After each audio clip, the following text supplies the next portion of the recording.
pessoal, boa tarde, tudo bem?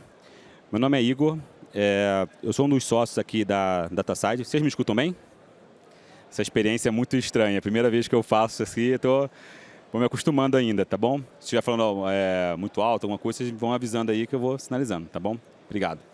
É um prazer falar com vocês. Eu estou com meu parceiro aqui, meu sócio, né, o Leonardo, que cuida da parte de operação da DataSide, né? Eu estou com o Rich aqui, que é um cliente nosso, já desde que trabalhou na Renner, né? Agora ele está como vice-presidente da CRM Bônus, e a gente tem uma história já longa aí de trabalhos executados. E qual que é o nosso objetivo aqui, né? Antes de fazer essa pergunta, quem aqui é da área técnica? É engenheiro de dados, analista de dados, gerente da área de dados, né? Foca na área técnica, legal. Quem é da área de negócio? Área comercial, área... Tem gente que não é nenhuma das duas áreas, né? Entendi. Assim, quem que é a área de marketing, né? Financeiro? Legal, ótimo.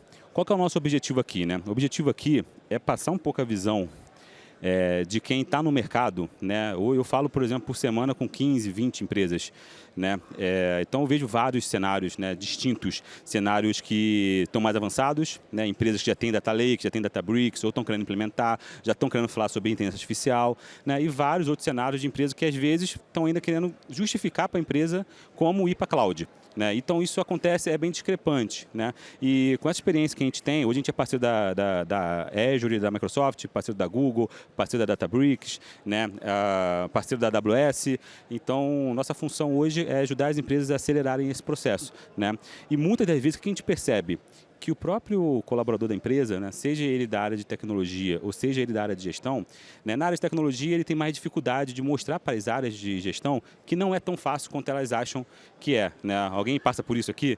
Né? A área de negócio ela chega lá e acha que para ontem vai estar pronto, né? Seja o relatório, seja o machine learning, seja o algoritmo, né? Seja aquela automação de RPA. Né?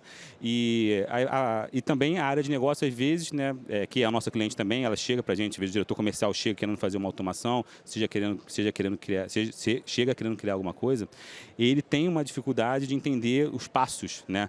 Então, muitos clientes nossos chegam como? Querendo fazer inovação. Ele chega, putz, eu tenho uma ideia aqui, quero fazer um algoritmo, por exemplo, de previsão de demanda. Quero fazer um algoritmo de previsão de vendas, né? Um algoritmo para prever o financeiro, quanto que eu vou ter que ter de budget ano que vem para o meu marketing. Ele chega querendo fazer isso, né? Só que qual que é o primeiro problema que ele encontra antes de falar da inovação? Ele muitas das vezes ele não tem a infraestrutura necessária, né? Às vezes a estrutura dele está uma estrutura ainda on-premise. Eu costumo até brincar internamente que às vezes o cara quer uma solução 2024, né, e quer tirar uma foto com o iPhone 2024, né, com aquela qualidade, só que o iPhone dele é 2012.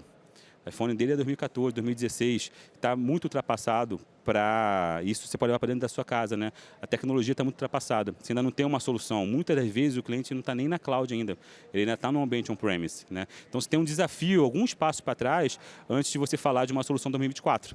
Eu preciso atualizar a minha tecnologia, preciso atualizar o meu ambiente para uma solução 2024, né? E aí, por isso que a gente está falando bastante aqui de Databricks, daqui a pouco a gente vai falar de alguns casos práticos para vocês, tá? Depois que ele consegue ter essa tecnologia para poder começar a falar de coisas mais novas, com mais eficiência, aí a gente entra na parte onde a governança pega muito, que é a parte do conhecimento, né? Então, muitas das vezes, ele tem até a tecnologia, está em cloud, mas os dados ainda estão muito em silos, né? O comercial tem um dado dele, o financeiro tem um dado dele, o marketing tem um dado dele, em diversos sistemas distintos. Ainda não tem esse processo de centralização. Essa informação ainda não está se falando, você não consegue se conectar essa solução, né, para criar algo maior, para criar, aí sim, você conseguir responder os dados do seu negócio, né? Então, aqui a gente está falando um pouco de passado ainda, falando de retrovisor.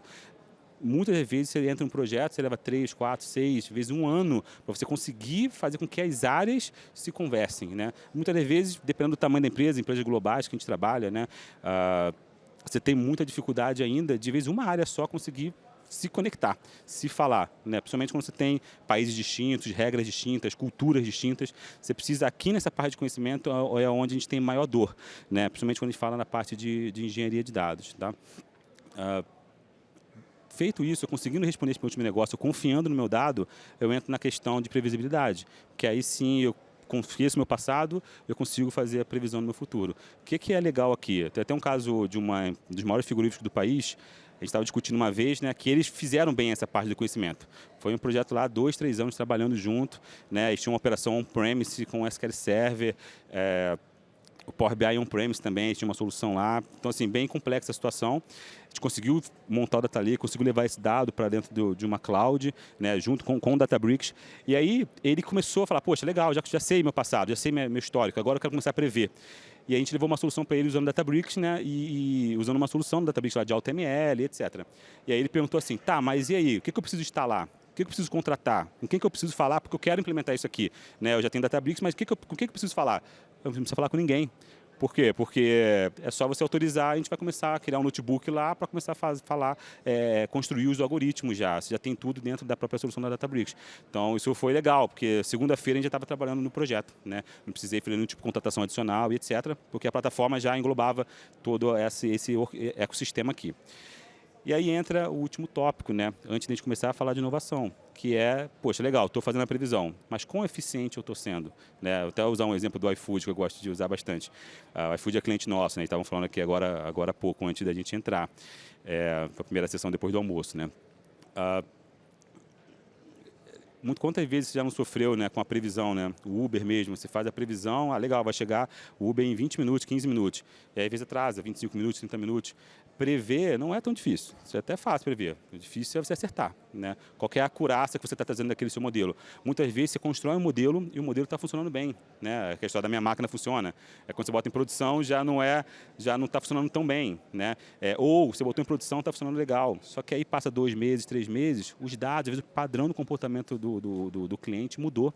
E se esse padrão muda, você também tem que se adequar, seu algoritmo tem que se adequar. E aí entra, por exemplo, a continuidade disso, né? A operação de MLOps, que vai garantir que aquilo ali vai continuar funcionando. Seja parte de ciência de dados mesmo, configurar, melhorar o algoritmo, evoluir ele, seja você ter um monitoramento que vai rodar 24/7 na sua operação, que garanta que se alguma coisa quebrar, se um job falhar, se algo parar de funcionar, se o cliente lá mudar o comportamento, mandar uma informação diferente do que você estava esperando, e alguém vai estar olhando, vai estar acompanhando. Isso é efetividade, isso é a continuidade da sua operação funcionando de uma maneira efetiva e eficiente, né? Então, qual que é a ideia, né? Muitas vezes a gente vem num evento desse, a gente sai, motivadão, né? Caramba, legal, dá para fazer mais coisas, né? E aí você chega dentro de casa, você vai começar a encontrar alguns dos problemas, alguns dos percalços, que é o que o Léo vai falar para vocês daqui a pouco. Então, como você ultrapassar isso junto com a tua área de negócio? Quem é técnico, muitas vezes, tem essa dificuldade de falar com a área de negócio. Quando você leva uma pirâmide dessa aqui, você mostra para o seu diretor comercial, às vezes, para o seu diretor, às vezes até o seu diretor de TI, tá? Às vezes o diretor de TI ele não está sentado aqui, ele não está vendo, né, as possibilidades, né? E você precisa mostrar isso para ele. Se é uma pirâmide dessa, o cara está querendo que você faça uma inovação lá no topo da pirâmide, você consegue mostrar isso para ele de forma didática. Falar para ele, a nossa maturidade, infelizmente, eu não tenho uma infraestrutura ainda para fazer o que você quer, né? Ou eu não tenho conhecimento ainda, os números não batem internamente. Eu preciso evoluir isso aqui, eu preciso aportar tecnologia que vai fazer com que eu consiga chegar nessa solução aqui. Então, preciso ter um catálogo de dados, né, que vai me dar esse mapa, por exemplo, para eu poder ultrapassar essa etapa do conhecimento. Também quero passar por isso, né? Quero ir para o próximo passo. Então, isso ajuda vocês. Então, a ideia dessa sessão aqui é que vocês tenham um ferramental, tenham um material para que vocês possam conversar com as suas áreas de negócio, conversar com a sua área de tecnologia, às vezes, para poder conseguir chegar num consenso, né, do que precisa fazer para que vocês cheguem no topo da pirâmide. Tá bom? Léo?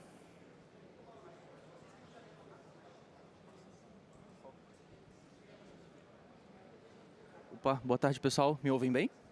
Certíssimo? Maravilha. Muito boas palavras do Igor em relação à pirâmide. É algo muito diferenciado da gente para a gente conseguir passar essa mensagem para o cliente. Deixa eu só avisar uma coisa, o chiado que vai acontecer agora no fone de vocês é o meu sotaque, não é problema no aparelho, tá bom? Então não fiquem preocupados com o aparelho.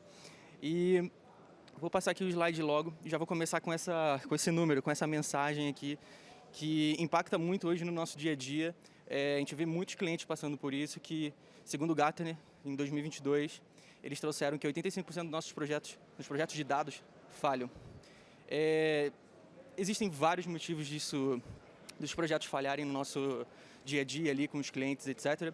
E o que eu posso dizer é o seguinte, por a gente ser uma consultoria, estando em vários ambientes ao mesmo tempo, vários clientes, vários projetos ao mesmo tempo também, a gente consegue começar a coletar alguns insights específicos de por que esses projetos falham, por que os clientes estão chegando na gente já com um projeto falhado, para a gente conseguir trazer uma outra vertente, trazer a credibilidade de um projeto de dados novamente para a companhia, beleza?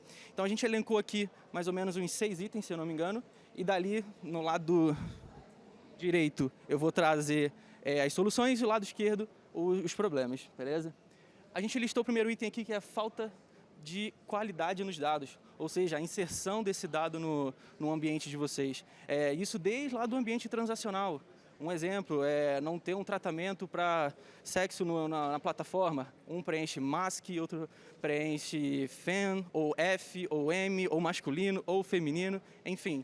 Isso impacta muito no tratamento do dado, na hora de trazer os insights em cima dos dados e assim vai. A gente usa muito uma máxima onde o pessoal fala trash in, trash out. Se entrar lixo, vai sair lixo. Então a gente tem que sempre pensar muito bem na nossa camada de qualidade de dados, a governança de dados em si. Então esse é um dos principais motivos que a gente elencou aqui, que contemplam nesse 85% dos projetos. Tá? Segundo item que eu coloquei aqui, dados desestruturados. Quando eu falo de dados desestruturados, não estou falando lá da imagem, do vídeo, da câmera, etc. É mais onde os dados estão espalhados dentro da mesma corporação. Então, vou dar um exemplo. O time do financeiro já tem um software onde faz todo o controle de caixa, o RH tem um outro software, o comercial tem outro software, e dali cada um é dono do seu próprio dado, fica ali e não compartilha para o bem da operação, da companhia em si. Então isso acarreta em muitos problemas. Tem casos que a gente já pegou na DataSide, de alguns clientes que já chegaram para a gente, onde o cliente chegou e falou para a gente, vocês não podem ter acesso a esse dado, toda sexta-feira eu vou encaminhar um Excel para vocês com as informações e vocês fazem análise do outro setor. Caramba, cara, imagina como é, e a companhia em si. Então, isso aí é um dos problemas também que ocorre muito para incrementar esse valor dos 85%. Terceiro item que a gente colocou aqui, escopo mal definido. Aí eu estou puxando mais, saindo um pouquinho mais do técnico, estou indo para aquela análise de requisito. Muitos projetos falham porque começou o levantamento, trocou no meio do caminho, ou não conseguiram fazer aquela, como posso dizer, aquela venda para a área de negócio, a área compradora, o executivo para conseguir financiar esse projeto. E por muitas vezes esses projetos são falhos por causa desse levantamento de escopo, desse levantamento de requisito que possa ter sido falho no começo. Um bom começo de projeto determina um bom fim de projeto com o ROI necessário para o que a gente precisa. Okay? Partindo para o quarto item, tecnologias legadas. O Igor usa muito, eu participo de muitos papos com o Igor também, palestras, etc. Ele usa um exemplo muito bacana para explicar essa parte de tecnologias legadas, que é o seguinte, se você pegar agora um iPhone 8, 9, sei lá, 10, nem sei como é que começou o iPhone, qual é o número, mas enfim, tirar uma foto agora de todo mundo aqui e pegar um iPhone 15 e tirar uma foto de todo mundo aqui, quem você acha que vão estar com mais qualidade? O iPhone 15. É exatamente o que acontece na nossa área. As tecnologias cada vez mais ficando robustas. A gente viu aqui agora na palestra do Moisés, desculpa, eu esqueci seu nome, Camila, obrigado. A evolução do Unity, a evolução de como o Databricks está trazendo essas informações para a gente ter o melhor tratamento de dados possível e assim vai. Ou seja, tecnologia atualizada, vamos trabalhar com a tecnologia atualizada, isso é muito importante. Meio clichê que eu estou falando aqui, mas é raro, mas acontece muito, tá? Acontece bastante, aparece bastante para a gente no dia a dia. Silos de dados, bem parecido com os dados descentralizados que eu comentei ali em cima, que é onde as empresas estão mais... os setores estão prendendo os seus dados ali com eles e ficando só com eles e acabou. E aqui eu trouxe o silo de dados separado ali de cima, porque aqui entra muito mais nas regras também do que as empresas possuem, que os setores possuem. As regras de tipo, o faturamento é diferente de recebimento, o caixa é assim, o caixa é Y, o time de marketing vai ter uma campanha XYZ. Então são as regras de como os setores trabalham em si, com os seus dados ali e ficam travadinhos com eles ali e não distribui, não coloca para a companhia toda usufruir. Tá? Então isso é um item muito importante. E por último, mas não menos importante, é a falta de previsibilidade. Por quê? Chega um momento onde a gente consegue fazer ali a camada da infraestrutura, estou respondendo as perguntas do negócio, tá, mas e aí, o que mais?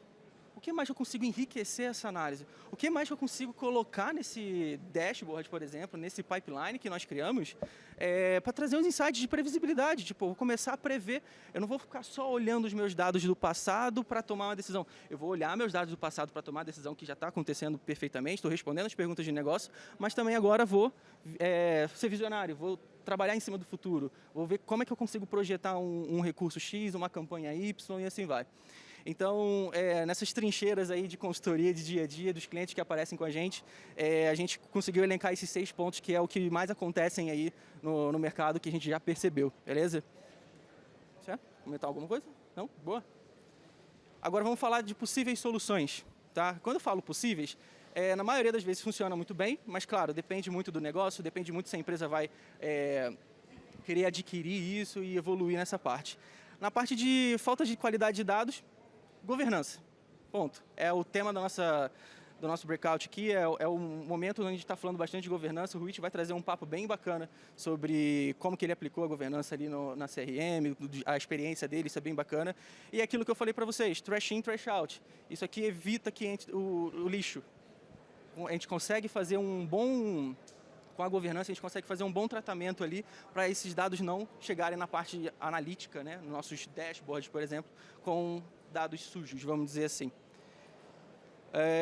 Para dados desestruturados, é o time de engenharia de dados. É vocês possuírem time de engenharia de dados, contratarem a DataSide como engenharia de dados também, para começar a conectar nesses pontos, começar a conectar nesses setores, e aí sim a gente conseguir centralizar esse dado em um local só. Para a empresa inteira conseguir usufruir dessas informações e não só aquele setor específico. Não tem problema o setor específico ser o dono do dado dela, não tem. É ótimo, continue aí, a gente consegue trabalhar com data mesh, a gente consegue fazer com várias outras coisas, mas também compartilha com a companhia inteira para a gente ter o crescimento da companhia inteira. Então, a engenharia de dados consegue ajudar muito a gente nisso. Escopo mal definido, já me cantei a pedra quando eu estava falando do escopo mal definido, quer dizer, é a análise de requisito, é conseguir fazer uma boa análise, uma boa arquitetura, ter um entendimento do todo o que vocês precisam entregar e aí sim a gente começar o nosso projeto para fazer com que aquele número ali diminua cada vez mais. Tecnologias legadas, basicamente cloud. Quando eu falo cloud, né, só pensando só lá nas nuvens, etc. São as tecnologias que rodam dentro da nuvem também. Exemplo, a Databricks. Então, a gente começar a usar essas tecnologias novas faz completamente diferente para a gente, completamente diferente para os negócios e consegue trazer um resultado assim fenomenal quando muito bem aplicado, tá? Silos de dados, Data Lake. É basicamente o ponto da engenharia de dados, onde a engenharia de dados vai trabalhar, em cima do Data Lake. Onde eu vou trazer os dados dos setores da minha empresa, vou jogar no Data Lake e dali eu trabalho, ali eu evoluo. Um pouquinho clichê, sei, muita gente já ouviu falar nisso, com certeza já ouviu, mas é algo extremamente importante e acontece bastante também quando a empresa chegando sem essa pegada com a gente, beleza? E por último, previsibilidade, Data Science. Nosso time de IA conseguindo, imagina, eu já tenho o meu Data Lake, já defini muito bem quais são as regras para não ter esses problemas de silo. Meu time de engenharia de dados montou o Data Lake de uma forma perfeita, meu time de ciência de dados começa a entrar e começa a analisar esses dados, começa a brincar com esses dados, começa a trazer previsibilidade para a gente chegar naquele topo da pirâmide, que era a previsibilidade, depois trazer efetividade para o negócio, já estou prevendo, já estou conseguindo seguir uma linearidade boa, e dali chegar na inovação. Então, basicamente, a missão da DataSide é conseguir fazer com que esse número reduza, beleza? E também que vocês fiquem na casa dos 15% que funcionam, não nos 85% que estão falhando, beleza? E aí é isso que a gente aplica hoje no nosso dia a dia com nossos clientes, minha operação também lá na DataSide. Então é isso que a gente consegue executar no nosso dia a dia. Vou passar para o próximo slide aqui, um pouquinho, vou dar uma ligeira acelerada. Eu queria trazer alguns cases aqui de alguns clientes, mas alguns não deixaram, não tem nenhum problema, eu posso comentar sobre. E depois disso tudo que eu falei ali, do iceberg ali, dos problemas, como que a gente consegue resolver, quando a gente chega em um momento bacana, onde está com uma infraestrutura boa, respondendo perguntas de negócio, a gente começa a ter a vantagem competitiva dentro dos clientes. Começa a ser um diferencial dos nossos clientes em relação à sua concorrência, em relação ao seu mercado. E um dos pontos que eu linkei 4 pontos aqui, que foi os mais recentes que a gente tivemos na DataSide, onde a gente teve um cliente, que ele é uma empresa de um grupo bancário, ok? E ela tem várias empresas ali, essa empresa principal tem umas 5, 6 subsidiárias, vamos dizer assim.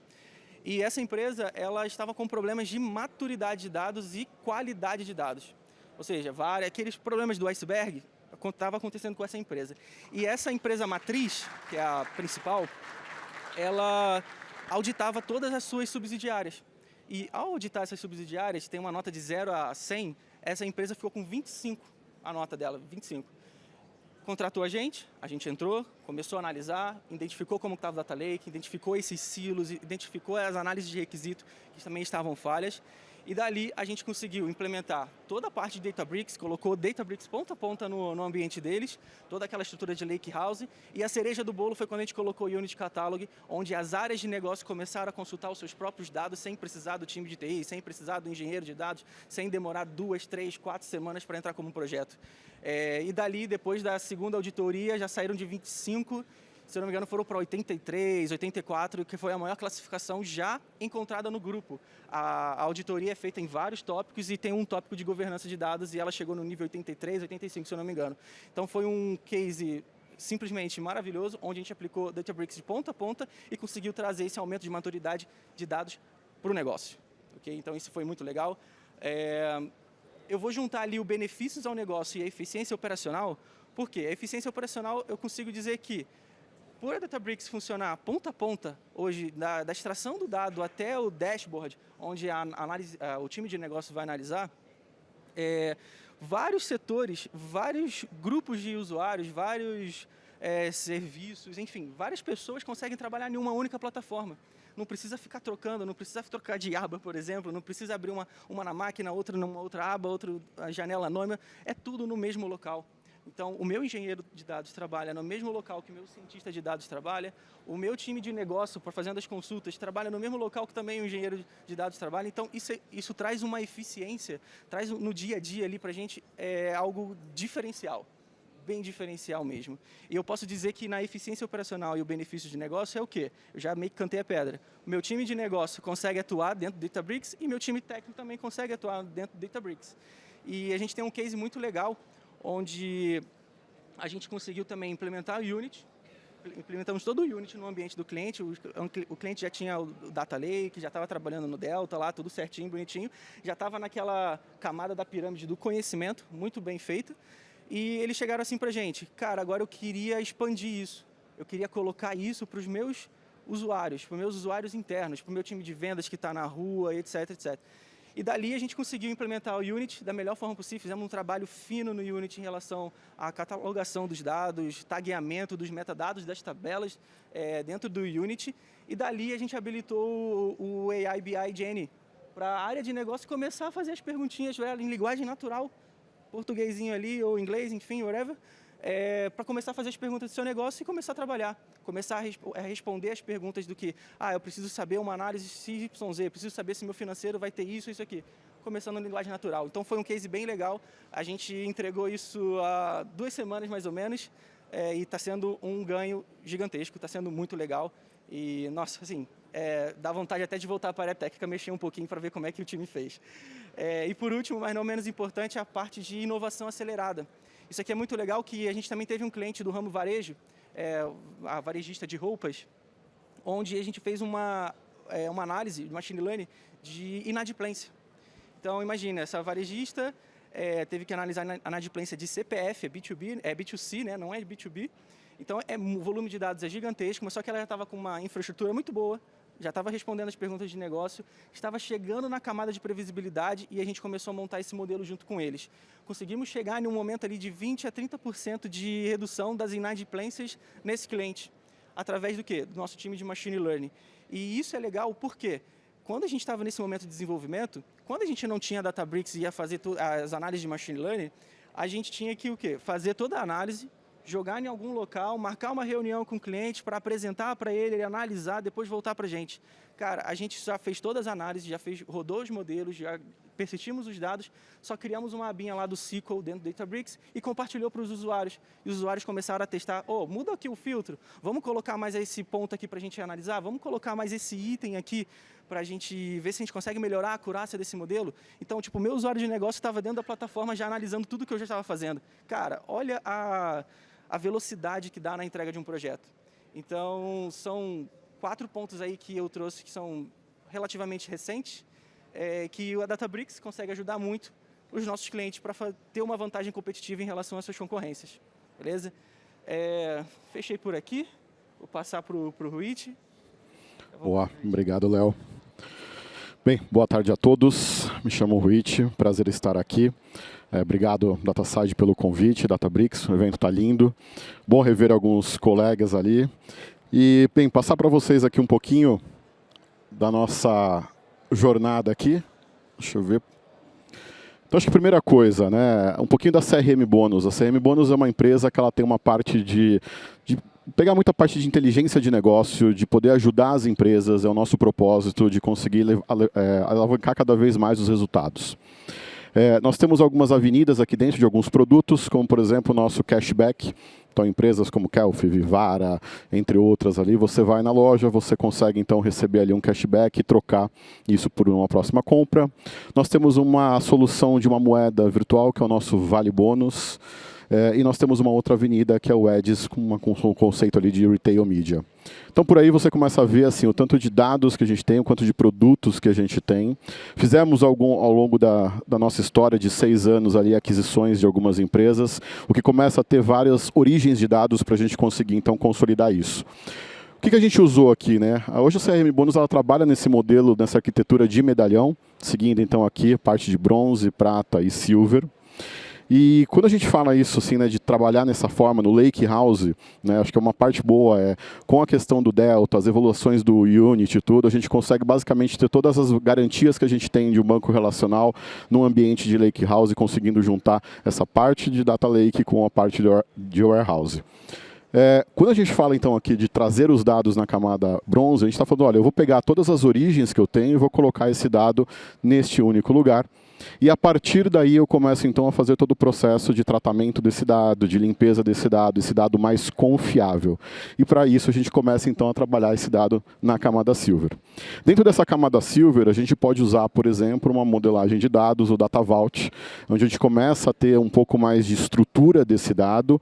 Então aquele dado que estava bruto eu começo a trabalhar mais de uma forma de visão empresarial. E com isso a gente entra na parte de qualidade de dados. Acho que a Camila e o Moisés falaram bastante de toda essa parte de governança, de acesso, do que eu tenho de vantagem, dados PII, mas a gente começa a ver a parte de qualidade, ou seja, esse dado que está lá, ele é um dado confiável? Eu particularmente gosto de falar que o dado precisa estar disponível e precisa ser confiável. E isso é uma garantia. E uma dúvida, acho que todo evento que eu participo, todo ano, eu faço uma pergunta que é, você é da área de governança trabalhando com qualidade ou você tem na sua empresa uma área de qualidade? Não sei se quantos tem aqui que trabalham, que podem levantar a mão. Ainda está pouco. Ainda está pouco. Então, assim, são poucas as pessoas ou poucas as empresas que investem nessa parte de qualidade de dados. E a Databricks, nessa junção, acho que nessa evolução dela, e acho que uma parte legal, eu trabalho basicamente com Databricks entre 7 e 8 anos, e é legal ver essa evolução, porque agora ela traz alguns conceitos para a gente. Quais são as dimensões que eu preciso olhar como qualidade de dados e que agora a Databricks consegue nos apoiar? Nós temos todas essas aqui. Consistência, o dado que está lá, ele está ok?